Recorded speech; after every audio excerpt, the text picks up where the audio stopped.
Joining us now is President and CEO of the Museum of Aviation, Jeff Brett, and Director of Engagement and Fund Development, Kate Zidek. Thanks for joining us here on Main Street Living. Yeah, Thank you. Thrilled to be here. Thank you. Jeff, I got to ask you, as a retired colonel in the United States Air Force, why is it so important to preserve historical aircraft like the museum does? Yeah, so we preserve the artifacts, whether it's aircraft, whether, we have over 4,000 other artifacts in the museum. But those artifacts are what we use to tell the stories. It's the human stories that really make the museum that important. I mean, that's really the important part of it. The airplanes, the artifacts, they're all just inanimate objects, but it takes the human, and it's that human story that is what we like to tell. And if we don't tell the stories, they're lost. As we look at World War II, our veterans from World War II, there's just not that many. We just celebrated the 80th anniversary of D-Day. Those human stories are gradually going away. And if we don't record them and tell them, they're lost forever.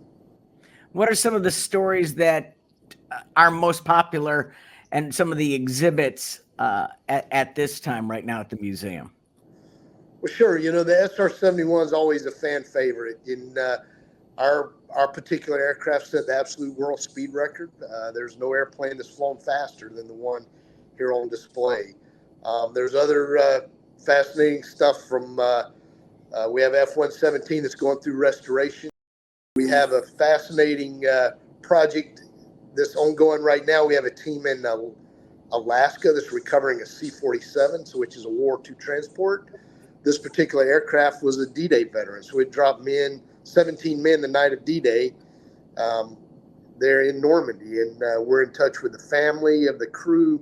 We know that 17 men jumped out of that airplane. We're in the process of trying to find who those 17 men were, tell their stories, and we're bringing the airplane back here to the Museum of Aviation to restore and eventually put on display, tell that story. One of the things that you don't think about when you go to a museum is the work in the back to restore these kind of planes, and these aviation miracles it's got to be painstakingly long and hard, and to do it historically accurate. Sure. Our B-17, which we took ownership of that's probably been 8 years ago now. We had a dedicated team of restoration. We have a handful of employees, but really it's largely a team of volunteers that spent the last 8 years restoring the B-17. And it's still an ongoing project. But one of the things we try to do is restore things to their historically accurate state, because that is what that is the story we're trying to tell. That's the story of the human that we're telling about, these are the aircraft, these are the artifacts that were used, that they flew, that they maintained, that they built. And we try to do that historically accurate. It takes an army. We have an amazing team here. Like I said, whether it's employees or volunteers, to do that work.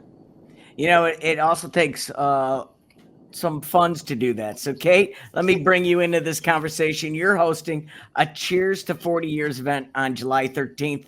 What are some of the activities you'll find that people will find if they come to this event on the 13th? Thank you. Yes, we have a summer party that is going to be an incredible birthday bash celebrating our first 4 decades of being a free museum, an incredible resource to all visitors. So at that event, people are going to walk in the doors. The DJ is going to be playing great music. We have over 20 of our very best restaurants, caterers, food vendors serving their best bites from 6 to 8 that night. The heart of the event is our super silent and live auction where people can bid on some incredible luxury items for ladies. We've got diamonds, we've got hunting packages, we've got NASCAR packages, great vacations, great experiences that you can't find anywhere else. So we're excited about that. And then the evening culminates in a raffle drawing. Grand prize is over my shoulder there. Win for $15,000. last year's winner bought one single raffle ticket, so the odds are really favorable. We are selling tickets for $40 in honor of our 40th birthday, or 3 for $100. Anyone can go online at any time, need not be present to win. So check out our raffle tickets, museumofaviation.org, and you too might be a grand prize winner of $15,000. So this Cheers to 40 Years is not only to fundraise, it's also to bring awareness about the museum. What would you like people to be aware of when they come to this event and when they come to the museum?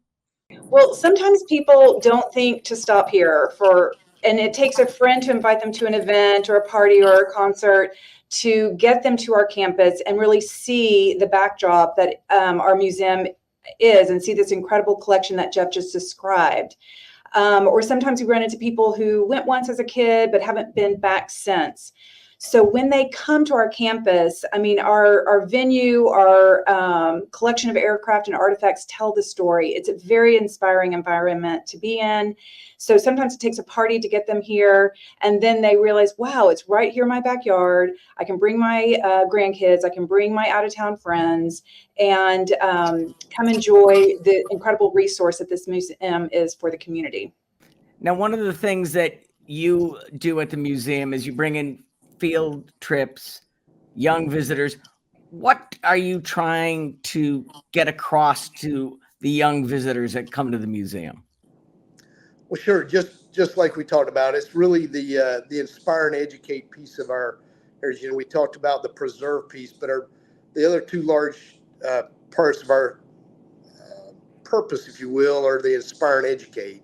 And there's the inspire piece to tell the story and inspire people to understand and to give back those that have gone before us.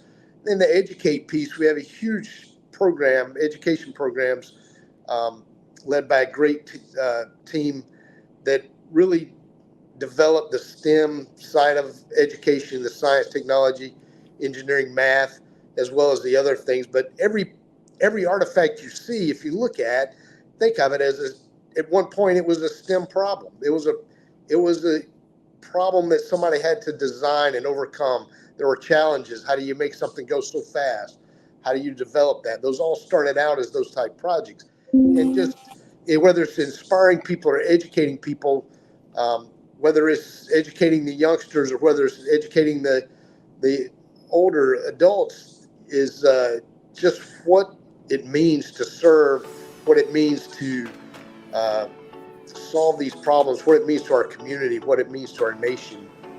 Telling those stories, that's really what we would like to do. Want to encourage everybody to get out and support Cheers to 40 Years event.